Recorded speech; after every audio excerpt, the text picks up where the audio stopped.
আসসালামু আলাইকুম। ফিউচার ওপেনের পক্ষ থেকে সবাইকে স্বাগতম। আশা করি তোমরা সবাই ভালো আছো। আজকে হচ্ছে আমাদের অনুশীলনী স্যার এর ২ নম্বর পর্ব। এর আগে আমরা ১ নম্বর পর্বের মধ্যে ১, ২, ৩ এগুলো সমাধান দেখিয়েছি। আজকে হচ্ছে আমরা ৪ নম্বর সমাধানটা করব। এই ৪ নাম্বারটা, হ্যাঁ। এখন ৪ নাম্বার বলা আছে গাণিতিক বাক্য সত্য করার জন্য ক এর মান নির্ণয় করো। অর্থাৎ আমাদের কর মান নির্ণয় করতে বলতেছে, বুঝছো? এটা একদম সহজ। আমি তোমাদেরকে সহজ করে বোঝানোর জন্য চেষ্টা করি সবসময়। দেখো, ১ নাম্বার এখানে তোমার ক যোগ ৯ সমান সমান হচ্ছে ১৫। তাহলে এই অঙ্কগুলো করার সময় তোমরা আমার একটা কথা সবসময় রাখবা।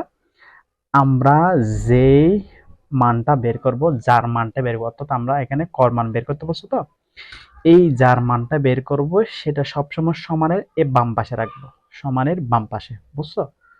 তাহলে আমরা যেহেতু এখানে কর মান বের করব, তার মানে কটা হচ্ছে সমানের বাম পাশে রাখবো, সমান চিহ্ন দিব।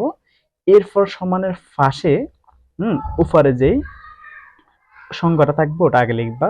১৫ আছে, ১৫ লিখলাম। তারপর হচ্ছে যে এই সংখ্যাটা এদিকে ট্রান্সফার হবে, পক্ষান্তর হবে আর কি। কেমন? পক্ষান্তর করলে চিহ্নটা পরিবর্তন হয়ে যাবে। এটা যোগ চিহ্ন আছে, এদিকে আসলে তোমার বিগ চিহ্ন হয়ে যাবে। অর্থাৎ বাইয়ের পাশে বাইকে নিয়ে আসছে আর কি। সংখ্যা তোমরা ভাইবে না, তুমি মনে করো ভাই আর কি, বাইরের পাশে বাইকে নিয়ে আসছে। তাহলে আনলে চিহ্ন কি হয়ে যায়? পরিবর্তন হয়ে যায়। এরপর আমরা তো এখন দেখো, সুতরাং ক সমান দেখো ১৫ থেকে ৯ গেলে আর হচ্ছে যে ৬। তাহলে সুতরাং ক সমান আমরা এখন কত পেলাম? ৬। এটা হচ্ছে আমাদের উত্তর আর কি, ১ নাম্বার উত্তর। তাহলে আমরা লিখবো এখন সুতরাং উত্তর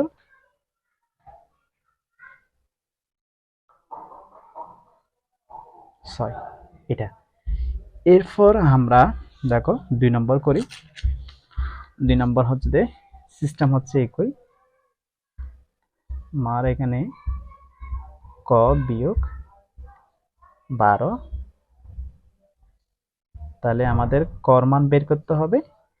তার মানে কটা আমরা সমানের বাম পাশে রেখে এটা আগে লিখবো ২৫টা। তারপর এটা যেহেতু বিগ চিহ্ন আছে, এদিকে আসলে কি হয়ে যাবে? যোগ হয়ে যাবে। তাহলে সুতরাং ২৫ আর ১২ যোগ করলে তোমার হাত কত? ৩৭। তাহলে উত্তর তোমার কত? ৩৭। বুঝছো? তাহলে এরপর আমরা ৩ নম্বর করি। ৩ নম্বর আছে ২ গুণ ক সমান সমান কত? ২২ আছে।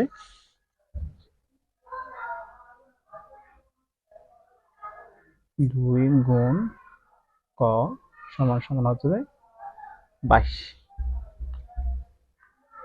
তাহলে আমরা এখানে কর মান বের করব। কটা এদিকে রাখবো, সমান দিব, এদিকে যে সংখ্যাটা আছে এটা লিখবো।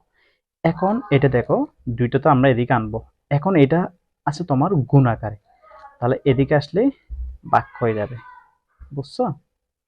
অর্থাৎ গুণ থাকলে ভাগ হয়ে যাবে, ভাগ থাকলে গুণ হয়ে যাবে। এদিকে যোগ করলে, যোগ থাকলে তোমার এদিকে বিগ আসলে বিগ হয়ে যাবে, পক্ষান্তর করলে বিগ হয়ে যাবে। আর বিগ থাকলে যোগ হয়ে যাবে, মানে উল্টো চিহ্নটা হয়ে যাবে। কেমন? তাহলে সুতরাং ক দেখো, ২ এটা ২২-এর ভিতর কবার ঢুকবে? ২, ১১, ২২, ১১ বার। আর উত্তর কত? ১১।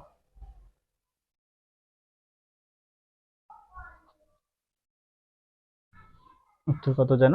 উত্তর হচ্ছে ১১। এরপর আমরা ৪ নাম্বারটা দেখি। ক ভাগ ৮ আছে, তারপর হচ্ছে তোমার এখানে ৭ আছে।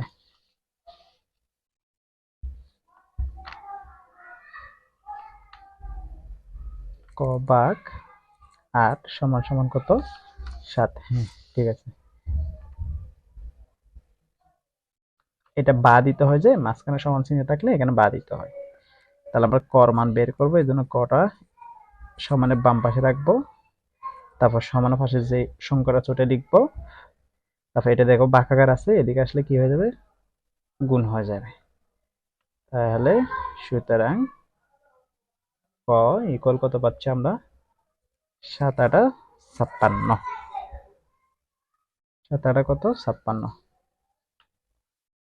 সুতরাং উত্তর হচ্ছে কত আমাদের? ৫৬। বুঝছো? তার এরপর আমরা 5 নাম্বারটা দেখি। 5 নাম্বার 7 গুণ, তারপর হচ্ছে যে তোমার এখানে ফার্স্ট ব্র্যাকেট আছে, প্রথম বন্ধনী 8 যোগ ক সমান সমান 63। তাহলে আমরা 5 নাম্বারের দিকে লিখি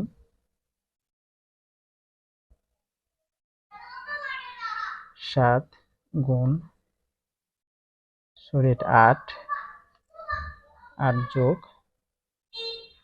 ক, তারপর হচ্ছে সমান সমান কত, 63। এটাই তো। এখন এটা করার সময় দেখো, এটা করার সময় এই প্রথম ব্র্যাকেটের ভিতর যেই অংশটা আছে ওটা এই জায়গায় রেখে দিবা, এর পাশে যেই সংখ্যাটা আছে ওটা ওদিকে পক্ষান্তর করে ফেলবা। এখানে আছে তোমার 8 যোগ ক, ব্র্যাকেটের ভিতর যেটা আছে সেটার দিকে রেখে দিবা, ওর দিকে পক্ষান্তর করবো 63। এটা গুণাকার আছে, আসলে এদিকে কি হয়ে যাবে, ভাগ হয়ে যাবে।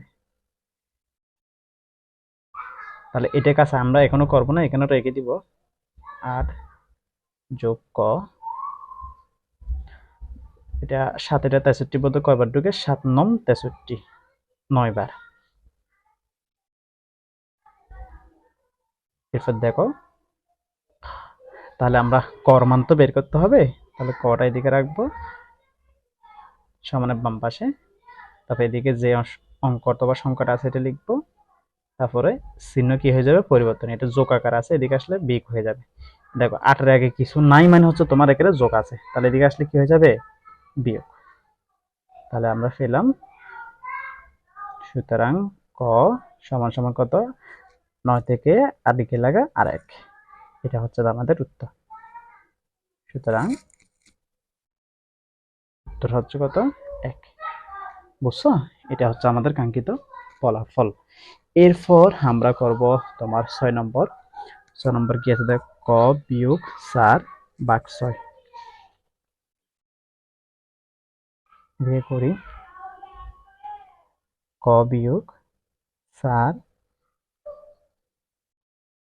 ভাগ 6 সমান সমান 6 আছে। আমি আর একটু দেখে নিই, ক বিয়োগ 4, হ্যাঁ ঠিক আছে।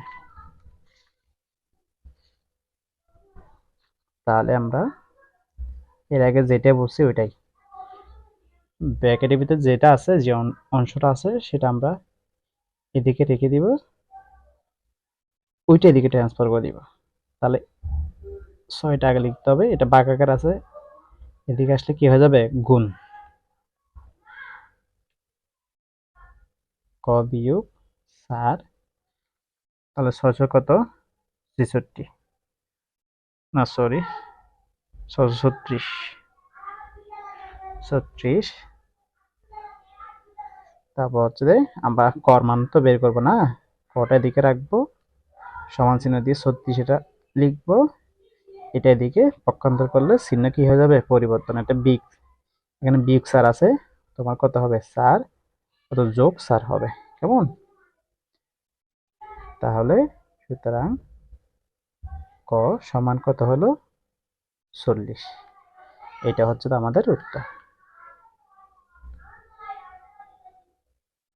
উত্তর কত, 40। বুঝছো? তাহলে আমরা এর পরেরটা করি। এর পরটা দেখো, ক প্যাকেট বিস্কুট এবং 1 বোতল পানীয়ের মূল্য একত্রে টাকা। তাহলে 1 প্যাকেট বিস্কুট এর মূল্য 18 টাকা এবং 1 বোতল পানীয়ের মূল্য 12 টাকা। অর্থাৎ এক বোতল পানির মূল্য হচ্ছে তোমার 12 টাকা, আর 1 প্যাকেট বিস্কুটের মূল্য হচ্ছে তোমার কত টাকা, 18 টাকা। কিন্তু এখানে একটা শর্ত দিচ্ছে, সেটা হচ্ছে ক প্যাকেট বিস্কুট এবং 1 বোতল পানির মূল্য একত্র টাকা। বুঝছো? তাহলে সেটা আমরা একটু সমাধান করি এখন। তাহলে দেখো আমরা এখানে 1 নম্বরে বের করছো ক এবং খ এর সম্পর্ক একটি গাণিতিক বাক্যের মাধ্যমে লেখো। তাহলে আমরা ক এবং খ এর সম্পর্ক একটি গাণিতিক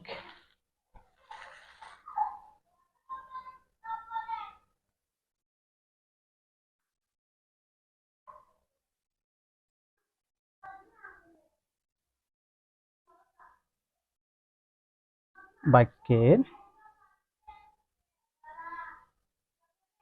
মাধ্যমে লিখি। কেমন? একটি গাণিতিক বাক্যের মাধ্যমে লিখি। তাহলে দেখো, ক প্যাকেট বিস্কুট এবং এক বোতল পানির মূল্য একত্রে কত বলছে? খ টাকা। এখন এক বোতল পানির মূল্য কিন্তু এখানে দেওয়া আছে 12 টাকা, কিন্তু এখানে এক প্যাকেট বলে না। এক প্যাকেট বললে কিন্তু আমরা এক প্যাকেটের মূল্য এখানে 18 টাকা, এক প্যাকেট বিস্কুটের মূল্যটা বসে দিতাম, কিন্তু এখানে এক প্যাকেট বলে না, এখানে বলছে ক প্যাকেট বিস্কুট। তাহলে এখানে গাণিতিক বাক্যটা লেখার সময় আমাদের লিখতে হবে, দেখো কিরকম করে, ক গুণ 18, বুঝছো? তারপর হচ্ছে যে তোমার এক বোতল পানির মূল্য কত যেন? 12 টাকা, সমান সমান কত যে? খ সমান সমান ক টাকা।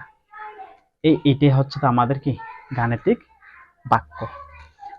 তাহলে আমাদের গাণিতিক বাক্যের মধ্যে প্রকাশ করতে বলছে, আমরা জাস্ট গাণিতিক বাক্যের মধ্যে প্রকাশ করে দিলাম, এটাই উত্তর হয়ে গেছে কিন্তু, বুঝছো? এখানে আর কিছু নাই, এটাই উত্তর। সুতরাং তোমরা এখানে উত্তর লিখতে পারো, সুতরাং উত্তর ক গুণ 18 যোগ 12 সমান সমান কত? ক। এটা বুঝছো? এরপর আমরা 2 নম্বর কি বলছি দেখে, 2 নম্বর, খ এর মান নির্ণয় করো যখন ক সমান হচ্ছে 10, অর্থাৎ খ এর মান নির্ণয় করতে বলছে যখন ক সমান কত বলছে? 10। তাহলে আমরা এখন তোমার জ্ঞান নাম্বারটা লিখি, 2 নম্বরটা। তাহলে আমরা লিখবো ক হতে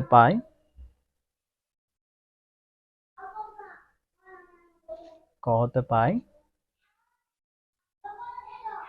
তোমার ক গুণ 18 যোগ 12 সমান সমান হচ্ছে ক। এখন আমাদের বলছে ক এর মান, অর্থাৎ খ এর মান নির্ণয় করো যখন ক সমান কত? 10, অর্থাৎ ক যেখানে আছে আমরা সেখানে 10 বসা দিব।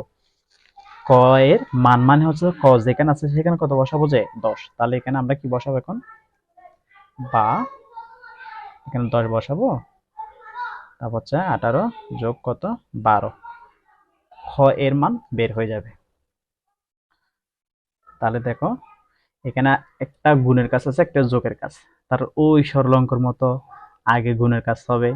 তাহলে দেখো 18 কে 18, তারপর 0 180, 18 10 180 যোগ 12 সমান সমান হচ্ছে কি? ক। তাহলে এরপর দেখো, বা 180 আর 12 যোগ করলে তোমার কত হয়? 192। কেমন? 192 সমান সমান হচ্ছে যে ক। তাহলে 192 সমান সমান খ মানে হচ্ছে যে ক সমান 192 আর কি। কেমন? সুতরাং ক সমান 192। তাহলে আমাদের খর মান বের করতে বলছে, আমরা খর মান পেয়ে গেছি, বুঝছো? এরপর আমরা 3 নম্বর দেখব, খ এর মান নির্ণয় করো যখন খ হচ্ছে 120। তাহলে আমাদের কর মান নির্ণয় করতে বলছে। 3 নাম্বার লিখি আমরা। তো এটা এখানে আমরা আবার লিখতে পারি ক হতে পাই, যেহেতু আমরা ক হতে পাইছিলাম ওইটা, ক গুণ 18 যোগ 12 সমান সমান হচ্ছে খ। তাহলে ক এর মান নির্ণয় করতে বলছে যখন হচ্ছে খ এর মান 120। তাহলে আমরা লিখব ভা ক গুণ 18 যোগ 12, খ এর মান কত বলছে? 120। তাহলে দেখো এখন কর সাথে 18 গুণ করে, আমরা যেহেতু গুণের কাছে আগে হবে, কর সাথে 18 গুণ করলে হবে তোমার 18 ক। খ 18 হতে পারে, আবার 18 ক হতে পারে, যোগ 12 সমান সমান 120। এখন দেখো আমরা 18 কটা লিখব, এটা ওদিকে পক্ষান্তর করব। তাহলে সমান দিয়ে 120 আগে লিখতে হবে, তারপর এটা যোগ চিহ্ন আছে, আসলে তোমার বিয়োগ হয়ে যাবে। বুঝছো? আমরা যখন পক্ষান্তর করবে তখন 20 হয়ে যাবে। তাহলে 18 কে আবার লিখলাম, 120 থেকে 12 গেলে 108। তারপর দেখো আমাদের বের করতে বলছে তো কর মান, তাহলে এটা তোমার গুণাকার আছে না? হ্যাঁ, এটা পাশাপাশি থাকা মানে হচ্ছে তোমার গুণাকারে থাকে, তাহলে আমরা কর মান বের করবো না, কটা রাখবো, ওটা ওইদিকে ট্রান্সফার করে দিব। লাগে 108 লিখতে হবে, এটা গুণাকার আছে, এদিকে যখন আমরা পক্ষান্তর করবো তখন এটা ভাগ হয়ে যাবে। তাহলে 18 দিয়ে আমরা 108কে ভাগ করি, ভাগ করে যেটা পাবো সেটা আমরা এখানে বসে দিব, বুঝছো? তাহলে সুতরাং ক ইকুয়াল, তাহলে ভাগ করে আমরা পাই হচ্ছে কত, 6। ভাগ করে কত পাবো, 18, এটা 108 এর ভিতর 6 বার ঢুকবে কেমন? তাহলে এটা হচ্ছে আমাদের কাঙ্ক্ষিত উত্তর। সুতরাং উত্তর হচ্ছে উত্তর লিখতে পারো না লিখতে পারো সমস্যা নাই, উত্তর হচ্ছে কত, 6। বুঝছো?